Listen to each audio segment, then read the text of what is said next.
বলেন দেখেছি না? কারণ হচ্ছে আমি যখন এই কথাটা বলেছি, আসলে তো সব ধর্ম একটাই। এই পৃথিবীতে ধর্ম কত আছে? ডক্টর ডেভিড গিগারেট ইনসাইক্লোপিডিয়া অফ ব্রিটানিকায় গোটা পৃথিবীর ধর্মগুলো তিনি গবেষণা করেছেন। গোটা পৃথিবীর ধর্মগুলো গবেষণা করে তিনি একটা রিপোর্ট সাবমিট করেছেন। এই পৃথিবীতে ধর্ম আছে মোর দ্যান 43,000 রিলিজিয়ন। এই পৃথিবীতে প্রায় ধর্ম আছে 43,000, প্রায় 43,000। কত হাজার? আচ্ছা বলুন তো, 43,000 ধর্মের ভিতরে আমার আল্লাহর কাছে একমাত্র অ্যাকসেপ্টেবল, চয়েসফুল, গ্র্যান্টেড, গ্রহণযোগ্য ধর্ম একমাত্র কয়টা? একমাত্র কয়টা? নাম কি? বলেন বলেন, নাম জোরে বলেন। এটা আমার কথা নয়, কথা দিয়ে কার? আল্লাহ 3 নম্বর পারা 3 নম্বর সূরা মানুষ নাম্বার আয়া আল্লাহ বলেন দ্বীন ইনদাল্লাহিল ইসলাম। আল্লাহর কাছে একমাত্র অ্যাকসেপ্টেবল, চয়েসফুল, গ্রহণযোগ্য ধর্ম একটা, নাম কি? আমি তো সত্য কথাই বলেছি, কিন্তু গায়ে লেগেছে হিন্দু, খ্রিস্টান, বৌদ্ধ সবাই তো বসা, সবাই তো গায়ে লেগেছে, চোখটা বড় বড় করে আমার দিকে তাকিয়েছে। তখন আমি বুঝেছি আমি যদি এই মুহূর্তে বংশ থেকে নামি আমাকে ছাড়বে না। তখন আমি পাল্টা তাদেরকে প্রশ্ন করেছি। চমৎকার দুটি কথা মনে রাখবেন। আমি আজকে ধর্ম নিয়ে যেতে পারবো না, তাহলে আমি কোরআনের অনেকগুলো পয়েন্ট আছে যেহেতু আলোচনায় আনবো। শুধু এতটুকু কথা বলি, আমার যেহেতু এফএ সাবজেক্ট ছিল কম্পারেটিভ রিলিজিয়ন, আমি আজ স্টুডেন্ট অফ কম্পারেটিভ রিলিজিয়ন, আমি তো খুব তুলে ধরলাম, ভাইরা আপনার চোখের আন্দানোর কিচ্ছু নাই। I can prove it, I have so much evidence, প্রমাণ আছে আমার কাছে। বলে কি প্রমাণ? আমি আবার বলা শুরু করলাম, খ্রিস্টান ভাইরা, এই পৃথিবীতে খ্রিস্টান আছে প্রায় 400 কোটি। কয়শো কোটি? আমি খ্রিস্টানদেরকে ডাক দিয়ে বললাম, এই খ্রিস্টান ভাইরা, গোটা পৃথিবীর 400 কোটি খ্রিস্টান মিলে আপনাদের যে কিতাব, অর্থাৎ বর্তমান তার নাম বাইবেল, অরিজিনালটার নাম ইনজিল, নবী ঈসা আলাইহিস সালামের উপর নাযিল হয়েছে। গোটা পৃথিবীর 400 কোটি খ্রিস্টান মিলে আপনাদের ইনজিলের, আপনাদের বাইবেলের একটা অরিজিনাল কপি আমাকে দেখান। If you can show me on original copy of ইনজিল, আই মাস্ট সারেন্ডার হিয়ার। গোটা পৃথিবীর খ্রিস্টানরা মিলে একটা কপি যদি অরিজিনাল দেখাইতে পারে, আমি সারেন্ডার হয়ে যাব। আপনাদের কি মনে হয় দেখাইতে পারবে? মনে রাখবেন আজকে যে তাম পৃথিবীর খ্রিস্টানরা মিলে তাদের ধর্মীয় কিতাবের একটা অরিজিনাল কপি দেখাইতে পারবে। আমি ইহুদিদেরকে ডাক দিয়ে বললাম, এই ইহুদি ভাইরা, আপনাদের কিতাবের নাম বর্তমান তার নাম তালমুদ, অথবা ওল্ড টেস্টামেন্ট, অথবা বুক অফ ডিউটারোনমি, যেটাই বলেন না কেন, অরিজিনাল তার নাম তাওরাত, নবী মুসা আলাইহিস সালামের উপর নাযিল হয়েছে।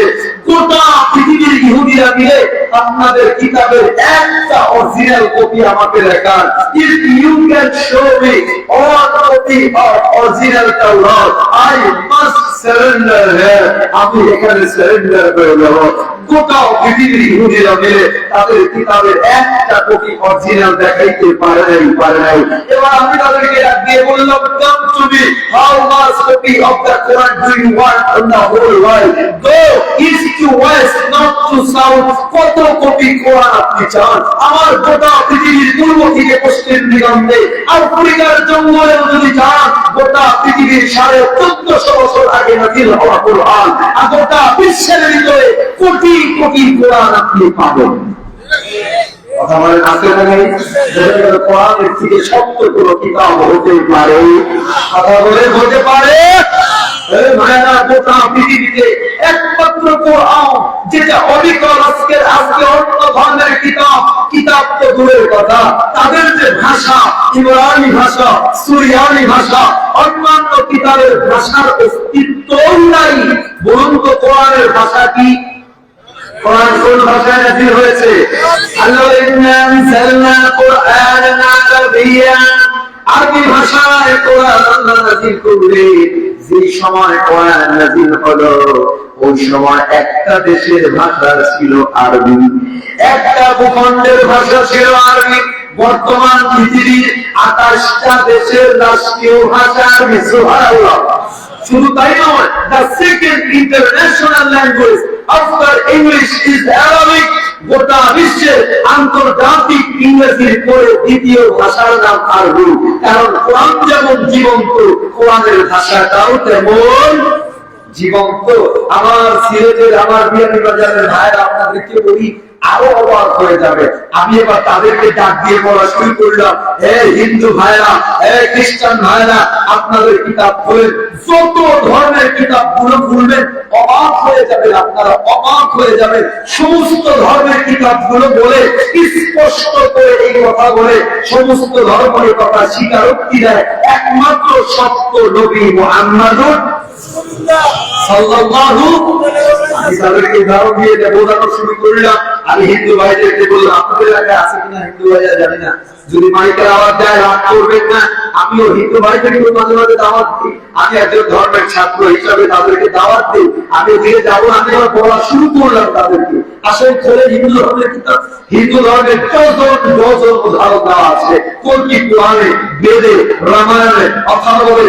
তাদের বলা হচ্ছে একং ব্রহ্ম দ্বিতীয়ং নাস্তি দেখুন আনাস্তি কিঞ্চন অন্যং দশম শ্রেষ্ঠং পরমং ব্রহ্মণং অন্য রসুল মহামারাং রকম বরস্য ইসমিন্ন তীব্রে প্রেচ্ছ আচার্যের সমন্বিত। চিৎকার দেওয়ার আল্লাহু আকবার। ডজন তাদের কিতাবের ভিতরে উদাহরণ দেওয়া আছে।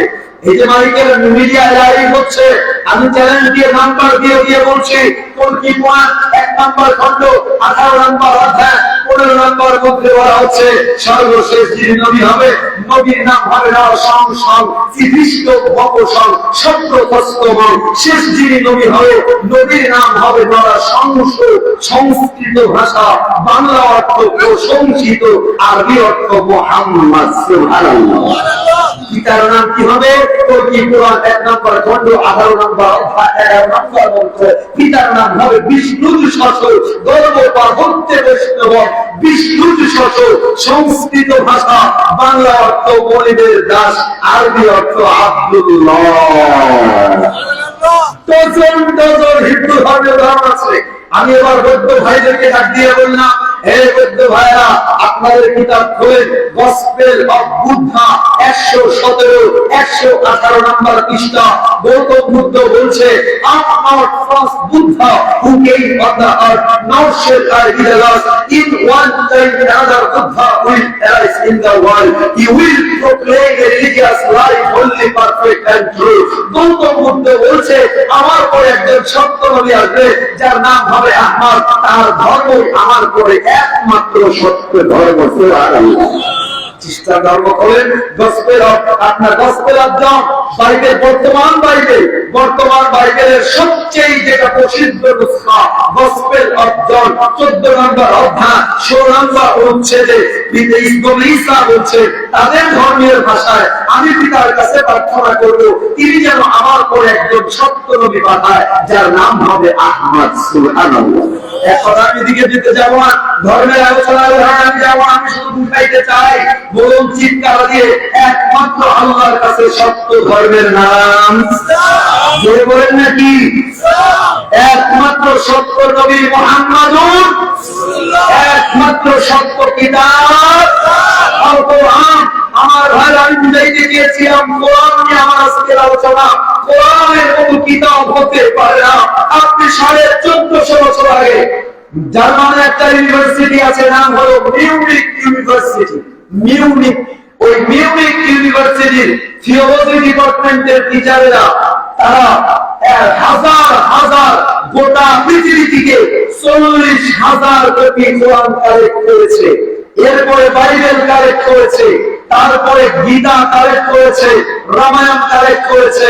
তারা একত্র করে দেখে 1000 বছর 100 বছর আগের বাইবেলের সাথে বর্তমান বাইবেলের মিল নাই।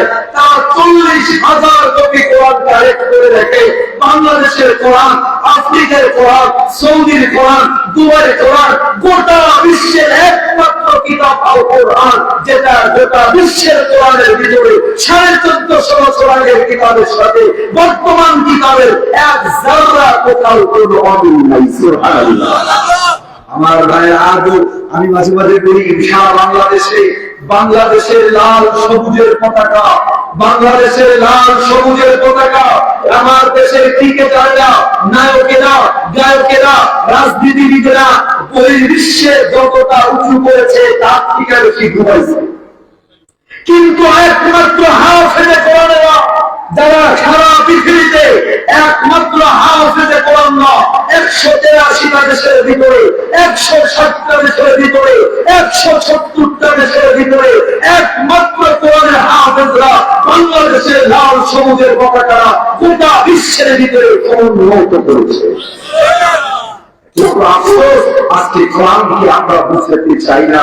আমার জ্ঞানী বাজারের ভাইয়েরা, দেখতে দেখতে সময় শেষ হয়ে যাবে। আমি এই থিওরিতে যদি যাই তাহলে অনেকগুলো পয়েন্ট আমি শুধু আপনাদেরকে প্রথম কথা বুঝাইতে চাই। ভাইয়েরা, একমাত্র কোরআন, যে কোরআনের কাছে আসবেন, যে যত আসবে তার সম্মান বাড়ায় দিবে কে? জোরে বলেন, জোরে বলেন কে? আচ্ছা আপনারা বলুন তো, একটা বছরে কয়টা মাস? বলেন না কয় মাস? আচ্ছা 12 মাসের মধ্যে শ্রেষ্ঠ মাস কোনটা? সবাই বলেন রমজান। কেন? কেন?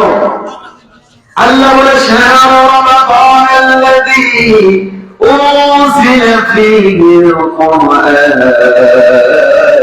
রমজান মাস এই জন্য শ্রেষ্ঠ, কারণ হলো এই মাসে নাযিল করা হয়েছে কি? আচ্ছা বলেন তো, একটা বছরে রাত কয়টা? 365। কয়টা রাত? বলেন না কয়টা রাত? 365 রাতের ভিতরে জোরে বলেন সর্বশ্রেষ্ঠ রাত কোনটা? কোন রাত? লাইলাতুল কদর। বলেন কোন রাত? কেন? বলেন আমার সাথে, ইন্না, বলেন না, ইন্না আনজালনাহু ফি লাইলাতিল কদর ওয়া মা আদরাকা মা লাইলাতুল কদর লাইলাতুল কদরি খায়রুম মিন আলফি শাহর। আল্লাহ তাআলা বলে কদরের রাত শ্রেষ্ঠ, এই জন্য এই রাতে নাযিল করা হয়েছে কি? বলেন কি? আচ্ছা আপনাদের সিলেটে জানি না, পৃথিবীর অনেক দেশে আল্লাহ তাআলা আমাকে নিয়েছেন। এমন দেশে, এমন চেয়ারে গিয়ে বসি, একটা চেয়ারের দাম 10 লাখ টাকার বেশি। আচ্ছা আমাদের বলেন না, আপনাদের বাড়িতে দামি দামি চেয়ার আছে, সোফা আছে, আলমারি আছে নাই? আচ্ছা বলেন না, যত দামি সোফাই হোক, আলমারি হোক, ইচ্ছায় অনিচ্ছায় ওই সোফায় আলমারিতে লাঠি লাগে, লাগে না? আচ্ছা বলুন না, কখনো কি মনে হয় আরে এত দামি সোফায় লাঠি মারলাম, একটু চুমু খাই? কখনো মনে হয়? মনে হয়। কিন্তু আপনাদের সিলেটের বিয়ারি বাজারে কোরআন শরীফটা যে কাঠের উপরে রাখা হয়, ওই কাঠটাকে কি বলেন? কি বলেন? রেহাল। রেহাল, রেহাল বলেন। কখনো খেয়াল করেছেন সবচেয়ে কম দামি কাজ, ফেলে দেওয়া কাজ, টুকরো টুকরো কাজ, কোন রকম তেমন কোন বার্নিশ নাই, ঘষা মাজা নাই, কোন মতো এদের জোড়া তালি দিয়া একটু কোরআন কারীমের রেহাল বানানো হয়েছে। কোরআন কারীমের রেহাল বানানোর কারণে ওই কাঠটার দাম গোটা পৃথিবীর সব ফার্নিচারের থেকে দামি কাছে পরিণত হয়ে যায়। লাঠি তো দূরের কথা, হাত থেকে যদি পড়ে যায় যে কোনো মানুষ উঠায় চোখে মুখে চুমু খায়। কথা বলেন না? আমার ভাইয়ারা, কত দামি দামি কার্পেট, রেড কার্পেট, যে দামি দামি চাদরে আমাদের লাঠি লাগে, লাগে না? কখনো মনে হয় চুমু খাই? কিন্তু দেখবেন অনেক সময় অনেক মা বোনেরা একটা সাদা কাপড়ের টুকরা, একটা কালো কাপড়ের টুকরা এনে কোন মতো জোড়া তালি দিয়া আল্লাহর কোরআন কারীমের গেলাফ বানায়, বানায় না? আল্লাহর কোরআনের জুজদান বানায়। একটু আগে যে কাপড়টা পড়েছিল, যে কাপড়টা পা দিয়ে পাড়ানো হতো, আল্লাহর কোরআনের জুজদান বানানোর কারণে ওই কাপড়ের দাম এত এত বেড়ে যায়। লাঠি তো দূরের কথা, হাত থেকে যদি পড়ে যায় যেই কোনো মানুষ, আমি দেখেছি মুসলমান তো দূরের কথা, হিন্দুরা উঠায় চুপ থাকে। কথা বলে না? আচ্ছা বলেন না, কাছের দামের কারণে, কাপড়ের দামের কারণে, না আল্লাহর কোরআনের দামের কারণে? জোরে বলেন কিসের দামের কারণে? আমার ভাইরা, আমার ভাইরা, মাইকের আওয়াজ যদি মা মন্দির কাছে যায়,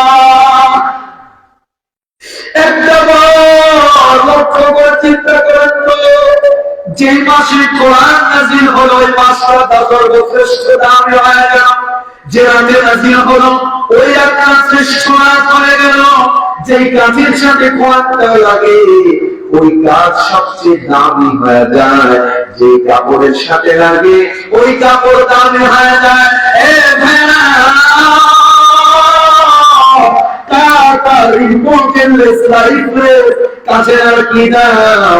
আমি আপনি তো মানুষ, আশরাফুল মাখলুকাত।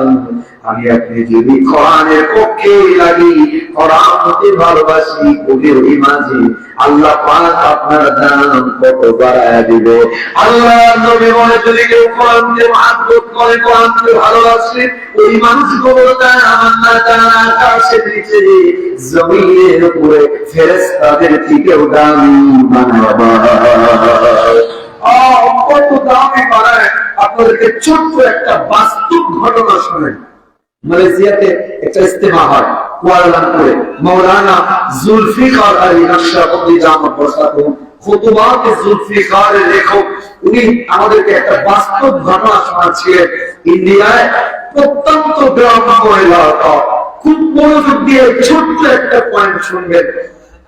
গ্রাম্য এলাকা, এলাকার ভিতরে আশেপাশের সব এলাকা হিন্দু এলাকা, একটাই এলাকা মুসলিম এলাকা। ওই এলাকায় তেমন কোন মসজিদ নাই, একটা মসজিদ। ওই মসজিদে ইমাম আবার এলাকার নাম, ইমামের বাড়ি অন্য স্টেটে। ইমাম সাহেব ছুটিতে বাড়িতে গেছে, অন্য স্টেটে তার বাড়ি। যেদিন ইমাম সাহেব বাড়িতে গেছে তার পরের দিন ওই এলাকায় একজন মানুষ মারা গেছে। মানুষ তো মারা গেছে, জানাজার নামাজ পড়ানোর মতো কেউ নেই। আপনাদের এলাকায় তো মাশাআল্লাহ এই মাদ্রাসা, আমি যতটুকু এলাকায় এসে বুঝলাম, এই মাদ্রাসা শুধু একটা আলিয়া মাদ্রাসা তাই না, এলাকার বহু দিনই তাকাজা পূরণ করার চেষ্টা এই মাদ্রাসা থেকে করা হচ্ছে, তাই না? তাই না? আল্লাহ তাআলা কবুল করে বলেন আমিন। মাশাআল্লাহ নুরানি চালু করা হচ্ছে, মহিলাদের জন্য আলাদা শাখা চালু করার ফিকির করা হচ্ছে। আপনার সাথে থাকবে এই মাদ্রাসাগুলোই, এই মাদ্রাসাগুলো উসিলা এলাকার ভিতরে যে দ্বীনের নিজাম কায়েম হচ্ছে, দ্বীনের পরিবেশ কায়েম হচ্ছে, হতে পারে এর উসিলায় আল্লাহ আমাদেরকে নাজাত দিয়ে মুক্তি দিয়ে দেবেন। ওই এলাকায় ইমাম সাহেব গেছে বাড়িতে, মানুষ মারা গেছে, জানাজা পড়ানোর মতো কেউ নাই। আমার ভাইরা লাশটা পড়ে রইল সারাটা দিন, সারাটা এলাকার লোকজন সকালবেলায় পরে চিন্তা করলো এইভাবে যদি লাশটা পড়ে থাকে দুর্গন্ধ বের হয়ে যাবে, লাশটা ছুঁড়ে যাবে, লাশটা ফেলে যাবে, কি করা যায়? এলাকার লোকজন মিলে চিন্তা করলো চলো চলো মাইয়াতকে গোসল করাই, কাপড়ের কাপড় দিয়ে পেঁচায়, জানাজার খাট নিয়ে উঠায়। এখান থেকে কয়েক কিলোমিটার মনে করে বিশ্ব রোড হাইওয়ে, বিশ্ব রোডের মাথায় গিয়ে দাঁড়ায়। হতে পারে কোরআন বিশ্ব রোড দিয়ে যাবে, আমরা তাকে জানাজার নামাজ পড়ানোর জন্য বলবো। এলাকার লোকজন পরের দিন সকালবেলায় মাইয়াতকে গোসল করায়া, কাপড়ের কাপড় দিয়ে পেঁচায়া আস্তে আস্তে করে বিশ্ব রোডের মাথায় গিয়ে দাঁড়াইলেন। অনেকক্ষণ অপেক্ষা করার পর একজন দাড়িওয়ালা টুপিওয়ালা একজন আলেম আস্তে আস্তে সাইকেল নিয়ে আসতেছে। এলাকার লোকজন থামালেন, হুজুর থামেন, আমরা পড়েছি বড্ড বিপদে। বলে কি হয়েছে তোমাদের? বলে আমাদের এক ভাই গতকাল সকালবেলায় মারা গেছে, জানাজার নামাজ পড়ানোর কেউ নেই, দয়া করে একটু জানাজার নামাজ না পড়ায় দেন, বড্ড উপকার হয়। হুজুরের সাইকেল থেকে নেমেছে বলে হ্যাঁ আমি একজন আলেম কিন্তু পেশায় একজন পুলিশ, টাইমের অভাব, থানায় যাওয়া লাগবে, তাড়াতাড়ি দাঁড়াও, জানাজার নামাজ হুজুরে পড়াইলেন। এলাকার লোকজনেরা ডাক দিয়ে বলে হুজুর জানাজার নামাজ তো পড়াইলেন, কিন্তু মায়েরকে কি করে কবরে রাখতে হয় আমাদের জানাই, দয়া করে যদি একটু কবরস্থ করে দিতেন বড্ড উপকার হতো। হুজুরে বলে টাইম নাই, সময় নাই, থানায় যাওয়া লাগবে, হাজিরা দেওয়া লাগবে। হুজুরে বলার পরে তোমরাও পড়েছো বিপদে, চলো চলো। এবার হুজুরকে নিয়ে তাড়াতাড়ি হুজুরের তাড়া করে কবরস্থানে গেলে নিজে কবর খনন করলে, মায়ের মাটি আর বাঁশ নিয়ে কবরের ভিতরে শোয়া আস্তে আস্তে করে হুজুরের থানায় চলে গেছে। হুজুরের থানার ভিতরে যায় দেখে হুজুরের পকেটের ভিতরে কিছু সার্টিফিকেটের কাগজ ছিল। ওই সার্টিফিকেটের কাগজগুলো পাওয়া যাচ্ছে না। হুজুরের রাস্তার ভিতরে, এলাকার ভিতরে, বাসার ভিতরে সব জায়গায় তন্ন তন্ন করে খুঁজবে, কোথাও সার্টিফিকেটের কাগজগুলো পাওয়া গেল না। হুজুরে কনফার্ম হয়ে গেলেন আমার সার্টিফিকেটের কাগজগুলো কোথাও পড়ে নাই। মাইয়েরকে কবর দিতে দেয়া তাড়াহুড়া করতে গিয়া পকেট থেকে কবরের ভিতরে সার্টিফিকেট গুলো পড়ে গেছে। হুজুর এবার সাইকেল জানিয়ে এলাকায় যান, এলাকার লোকদেরকে ডাক দিয়ে বলে, আমি তোমাদের উপকার করেছি, এইবার তোমরা আমার উপকার করো। এলাকার লোকজন জানিয়ে বলে, হুজুর কি উপকার? বলে তোমাদের ভাইকে কবর দিতে নিয়ে আমার জরুরি কিছু সার্টিফিকেট কবরের ভিতরে পড়ে গেছে, চলো চলো কবরটা খনন করা লাগবে। হুজুর এলাকার লোকজন জানিয়ে বলে, হুজুর মাইয়েরকে কবর দেওয়ার পর আবার কবর খনন করা জায়েজ আছে কি জায়েজ নাই আমাদের জানা নাই। যদি জায়েজ থাকে চলেন কবরটা খনন করে দেই। হুজুরে ঘরে দেখে বলে, মাত্র 40 মিনিট হয়েছে কবর দেওয়া হয়েছে, এখন আসনা ফোনে নাই, থাকে নাই, বিশেষ প্রয়োজনে আবার কবর খনন করা যায়। এলাকার লোকজন যেহেতু জীবনে কোনদিন মাইয়েরকে কবর দেওয়ার পর কবর খনন করা দেখে নাই, এলাকার হাজার হাজার মানুষ হুজুরের পিছনে রওনা করেছে কবরস্থানের দিকে। হুজুরে বলে, আমি 40 মিনিট আগে নিজের হাতে যাই কবর দিলাম, এবার সামুরাইটা নিয়ে কবর খনন করার জন্য যেই মাত্র মাটির ভিতরে সাপুরটা ঢুকিয়েছি, মাটির ওই ফাঁক দিয়া জান্নাতের দেশে আম্বারের গান বিদ্যুতের মতো চতুর্দিকে চলে পড়ছে। এত চমৎকার গান জীবনের কোনদিন কেউ শোনে না। হুজুরে বলে, এবার আমি মাটি খনন করা শুরু করলাম। 40 মিনিট আগে যারে মাটি দিলাম, হুজুরে বলে, 3 ইঞ্চি মাটি সরা দেখি, গোটা কবরের ভিতরে কোনো মাটি নাই। আমার আল্লাহ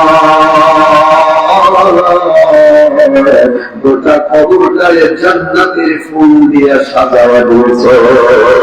হুজুরে বলে, তাকে দেখি কে যেন আমার সার্টিফিকেটের কাগজগুলো ওই জান্নাতের ফুলের করে চমৎকার করে সাজায়া রেখেছে।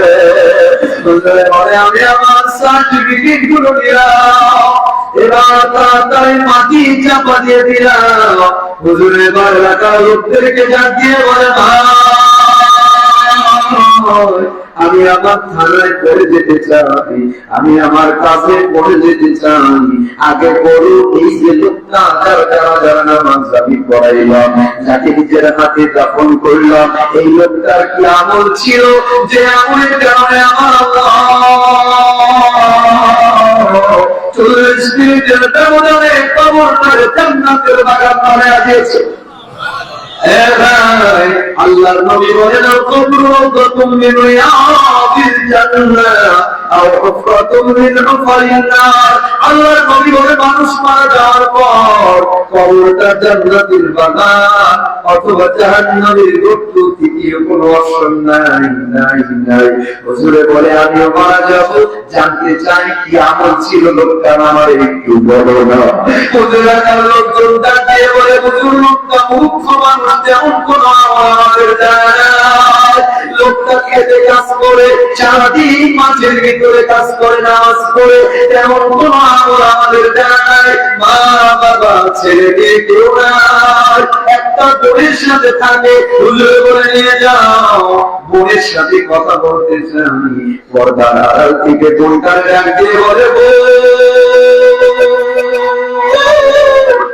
কি আমল ছিল তোমার ভাইয়ের, বলো না। বলে ডাক দিয়ে বলে, হুজুর তেমন কোন আমল তো আমরা দেখি নাই, তবে একটা আমল সারা জীবন দেখেছি। বলে কি আমল? বলে প্রত্যেকদিন মাগরিবের নামাজের পর আমার ভাই অক্ষর কেউ ছিল না, মূর্খ মানুষ, অক্ষর চিনত না, কিন্তু কি যেন একটা কিতাব নিয়ে বসতো, আমার ভাইকে দেখতাম ওই কিতাবটারে সিনার ভিতরে লাগাইতো, আমার ভাইকে দেখতাম ওই কিতাবটার নিয়ে আখের কিতাবটারে খুলতো, সারাটা নড়ি দিয়া কিতাবের প্রত্যেকটা লাইনে নাড়াচাড়া করতো আর বলতো, আয় মেরে মাওলা, আয় মেরে ভাই। আমার ভাইকে দেখতাম চোখের পানিগুলো ছেড়ে দিয়া আল্লাহর ডাক দিয়া বলতো, আল্লাহ। সবাই মিলে একটা ডাক দেন না, আল্লাহ। চিৎকার দিয়ে একটা ডাক দেন না, আল্লাহ। আমার ভাইকে দেখতাম চোখের পানিগুলো ছেড়ে দিয়া আল্লাহর ডাক দিয়া বলতো, আল্লাহ, আমি তোমার কিতাবকে মহব্বত করি, ভালোবাসি। আল্লাহ, তোমার কিতাবের ভালোবাসা ছিলায় আমি যখন মারা যাব, আমার কবরটারে জান্নাতের বাগান বানাবো। কিতাবটা আমি একটু দেখতে চাই। হুজুরটা কিতাব হাতে দিয়েছে, হুজুর নিয়ে দেখে, না না না, তুমি আর সাধারণ কোন কিতাব না। ওই লোকটা মূর্খ মানুষ, প্রত্যেকদিন মাগরিবের নামাজের পর আল্লাহর কোরআনটারে সিনার ভিতরে লাগাইতো, আল্লাহর কোরআনটারে ভালোবাসতো। আল্লাহ হুজুর ডাক দিয়ে বলে, হ্যাঁ হ্যাঁ, আল্লাহর কোরআনের ভালোবাসার সিরায় আল্লাহ তার সব গুনাহ মাফ করে কবরটার জান্নাতের বাগান বানায়া দিয়েছে। আমার বিয়ের ভাইরা, আজকে বড় একদিন দুনিয়াটা স্বার্থপর দুনিয়া। আজকে দুনিয়াটা ভাই ভাইয়ের স্বার্থের আঘাত লাগে, ভাই শত্রু হতে সময় লাগে না, ভাই ভাই শত্রু হতে সময় লাগে না। তার হাসুরের ময়দানে মুসিবতের মুহূর্তে সূর্যটা ঢাক করে চলে যাবে, জমিনটা হবে তামা।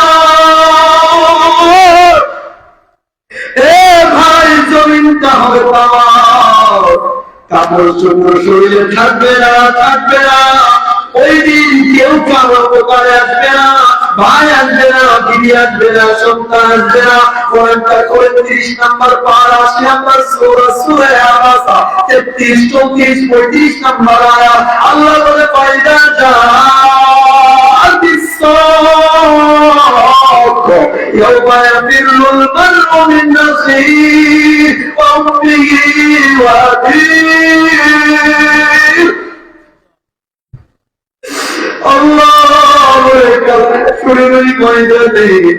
মুসিবতের মুহূর্তে কেউ কারো উপকারে আসবে না।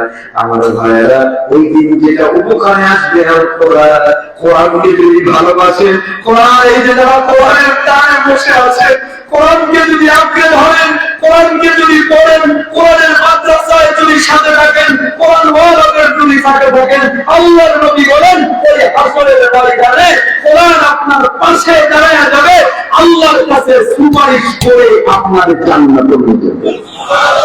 কোরআনের সাথে থাকবেন তো ইনশাআল্লাহ। দুটো হাত উঁচু করে আল্লাহর দেখায় দেন না, আর জোরে বলেন, জোরে আল্লাহ, চিৎকার দিয়ে বলেন আল্লাহ। আমাদেরকে কোরআনের জন্য কবুল করে নেন, বলেন আমিন, জোরে বলেন আমিন। আমার ভাইরা, আপনাদেরকে বলি, কোরআনের থেকে উন্নত কিছু নাই, নাই, নাই।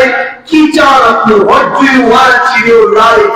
How much do you want in your life? কি চান, কত চান?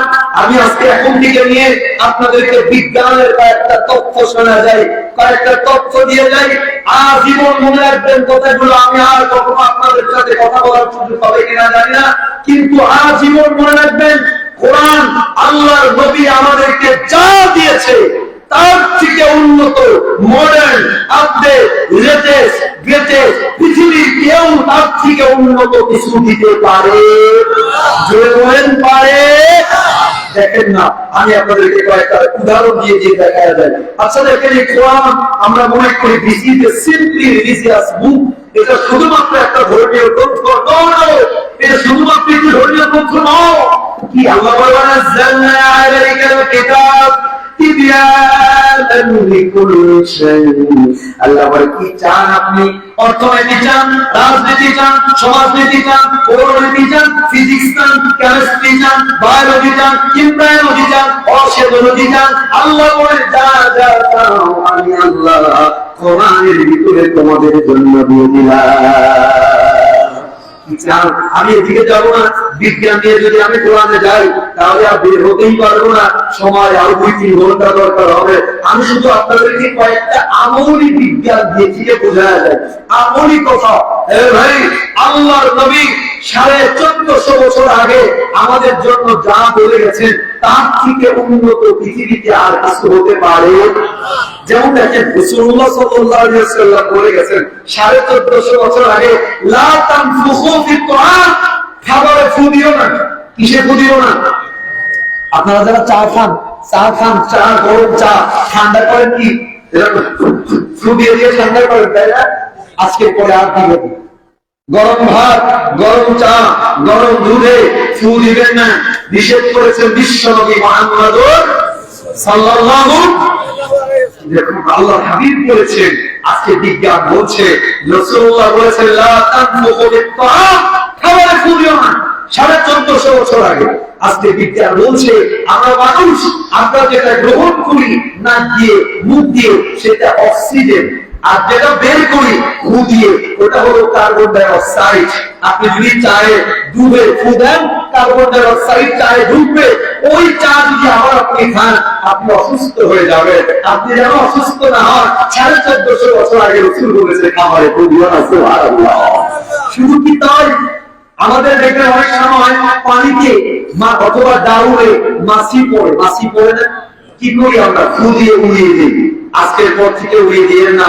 রাসূল করিম সাল্লাল্লাহু আলাইহি ওয়াসাল্লাম বলেছেন, ইদা ওয়াকাতিদ দুবাবু ফি শারাবি আহাদিকুম, আল্লাহর হাবিব বলেন, কোন পানির ভিতরে কিংবা কোন তরল জিনিসের ভিতরে যদি মাছি পড়ে, আল্লাহর হাবিব বলে, ফালিয়ুগমিসহু, মাছিটাকে ডুবায়া দিবেন। কেন?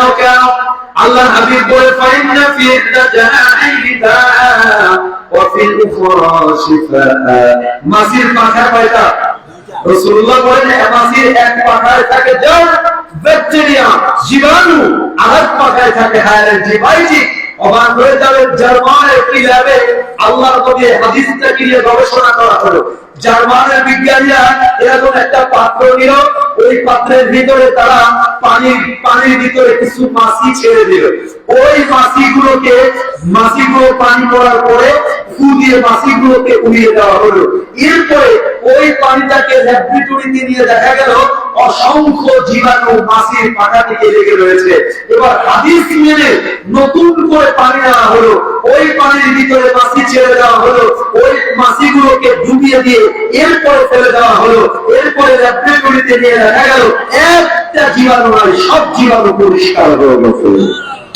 দেখুন, আল্লাহর নবী বলেছেন, মা বোনদেরকে যা বোঝা দিবে, অনেক সময় আমাদের কুকুর অনেক পাতিলে মুখ দেয়, থালা বাসনে মুখ দেয়, তাই না? তো কি করবেন? রাসূলুল্লাহ 1450 বছর আগে বলেছেন, ইদা ওয়ালাদাল কালবু ফি ইনাই আহাদিকুম, আল্লাহর হাবিব বলেন, কোন পাত্রের ভিতরে যদি কুকুরে মুখ দেয় তাহলে কি করবা? ফালিয়াগসিলহু সাবআ মারাত, ওই পাত্রটাকে 7 বার ধৌত করবা। কয়বার? একবার। কিভাবে ধুইবেন? জমিন থেকে মাটি দিবেন। মা বোনদেরকে বলবেন, মাটি দিয়ে ডলা দিয়ে পরিষ্কার করে ফেলতে। অবাক হয়ে যাবে, জার্মানের বিজ্ঞানীরা প্রত্যেক বছর সৌদি আরবের দাম্মামে একটা ইন্টারন্যাশনাল কনফারেন্স হয়, ওই কনফারেন্সে রিপোর্ট সাবমিট করেছে। তারা এরকম একটা পাত্র দিয়েছে, পাত্রের ভিতরে খাবার দিয়েছে, কুকুর ছেড়ে দিয়েছে। কুকুরগুলোকে খাবারগুলো খাওয়ার পরে কুকুরের জিহ্বা থেকে এক প্রকার জার্ম ব্যাকটেরিয়া ওই পাত্রের ভিতরে রয়েছে। ওই পাত্রটাকে সাবান দিয়ে, ওয়াশিং পাউডার দিয়ে, ডিটারজেন্ট দিয়ে, অনেক কিছু দিয়ে ধৌত করেছে। ধৌত করার পরে মাইক্রোস্কোপ মেশিন দিয়ে দেখে কুকুরের জিহ্বা থেকে যে জীবাণুগুলো লেগেছে, ওই জীবাণুগুলো মাত্র 20% দূর হয়েছে, 80% জীবাণু রয়ে গেছে। এবার তারা হাদিস মেনে আল্লাহর নবীর কথা মেনে জমিন থেকে একটু মাটি দিয়েছে, মাটি দিয়ে দড়া দিয়ে পানি মেরে দিয়েছে, কিচ্ছু নাই না। আর এইবার মাইক্রোস্কোপ মেশিন দিয়ে দেখে একটা জীবাণু নাই, সব পরিষ্কার হয়ে গেছে। সুবহানাল্লাহ বলতে মনে চায় না?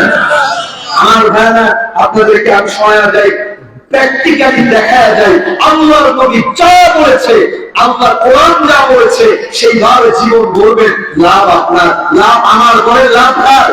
বলে লাভ আমার। বলে লাভ কার? জোরে বলেন লাভ কার? দেখুন আল্লাহর নবী বলেছেন নামাজ, এক ওয়াক্ত নামাজ ছাড়বেন না। লাভ কার? আপনার। অবাক হয়ে যাবেন, ডক্টর তারেক মাহমুদ লন্ডনের এয়ারপোর্টে দাঁড়িয়েছে নামাজ পড়তে, আল্লাহু আকবার, রুকু সিজদা নামাজ কমপ্লিট করেছে। ডক্টর তারেক মাহমুদ বলে, আমি যখন নামাজ শেষ করলাম, আমি লক্ষ্য করলাম একজন বিজ্ঞানী আমাকে অবজার্ভ করছে। সে আমাকে অবজার্ভ করছে, টোটাল নামাজের টাইমিংটা সে আমাকে অবজার্ভ করছে।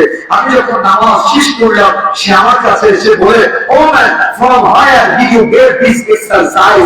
তুমি যে ব্যায়াম করলে, এই ব্যায়াম কোত্থেকে পেলা? বলেন সুবহানাল্লাহ। ডক্টর তারেক মাহমুদ বলে, হে ভাই, it's not exercise, it's our prayer. Allah orders us to pray 5 times in every day. এটা কোনো ব্যায়াম নয়, এটা নামাজ। আমাদের রব প্রত্যেকদিন 5 ওয়াক্ত নামাজের আদেশ করেছে। ডক্টর তারেক মাহমুদ বলে, এই কথা শোনার সাথে সাথে ওই বিজ্ঞানী কালিমা পড়ে মুসলমান হয়ে গেল। সুবহানাল্লাহ। ডক্টর তারেক মাহমুদ প্রশ্ন করে, ও man, why did you accept the Islam to listen here? তুমি এই কথা শুনে মুসলমান কেন হলা? তখন ওই বিজ্ঞানী অবাক করা তথ্য দেয়। ওই বিজ্ঞানী বলে, শোনো, আমি একজন সার্জন।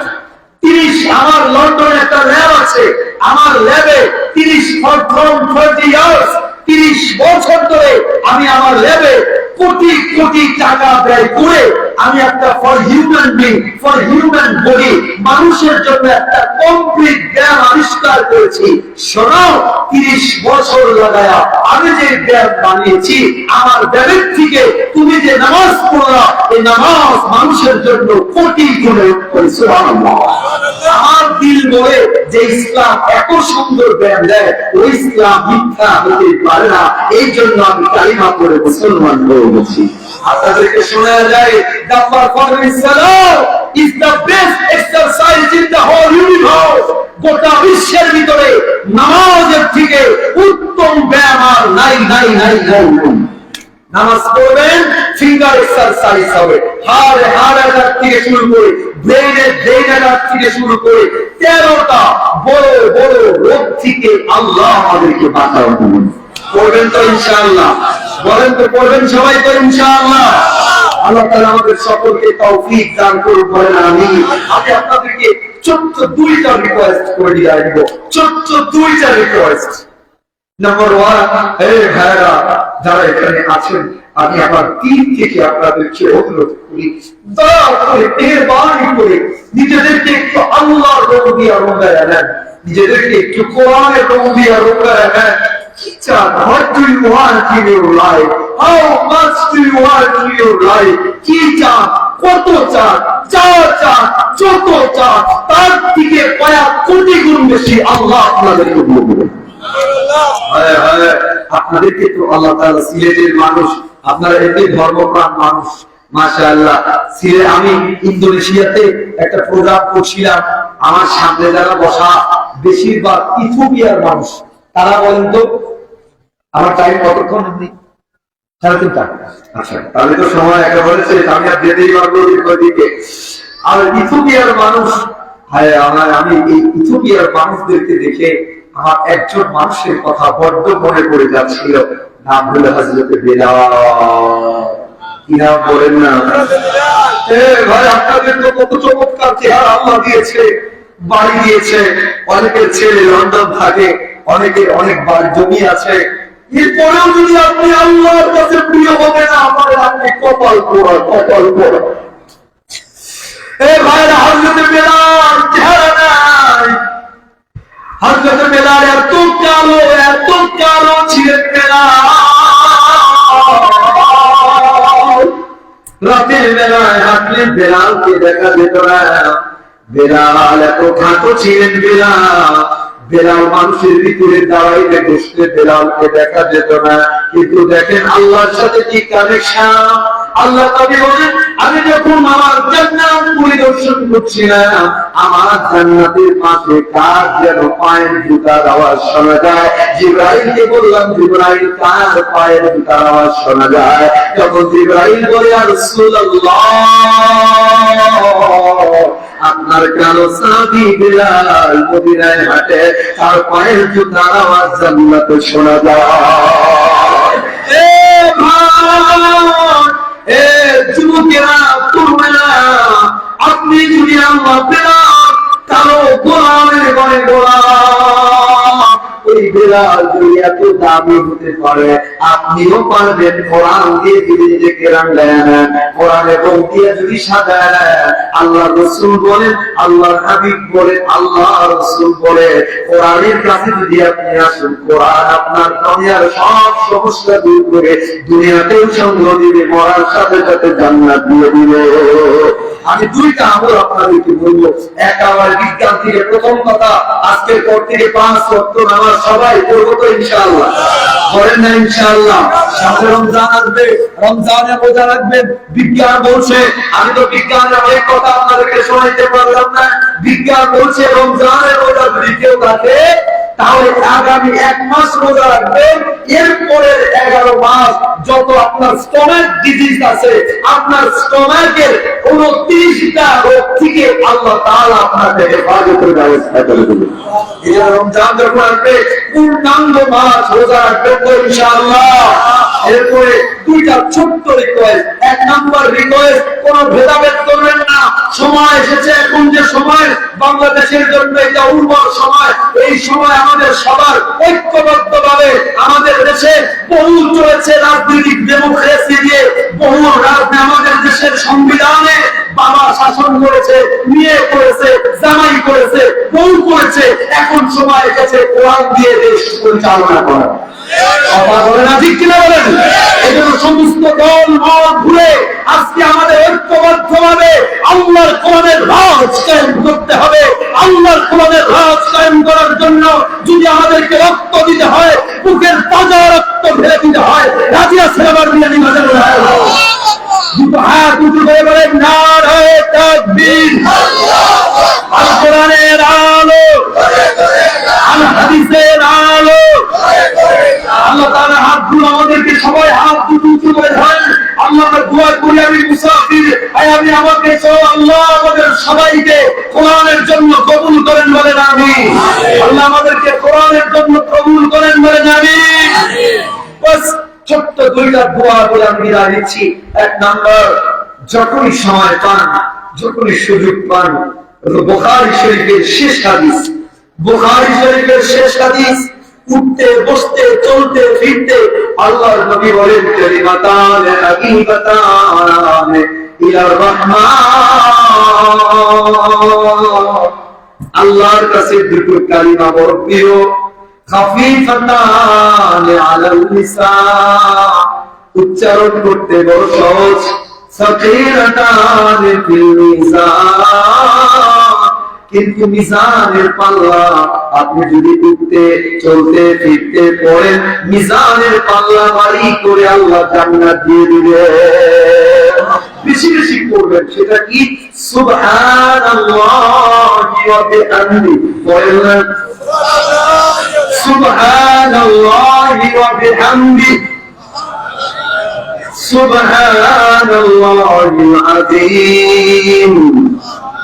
আরেকবার করেন সুবহানাল্লাহি ওয়া বিহামদিহি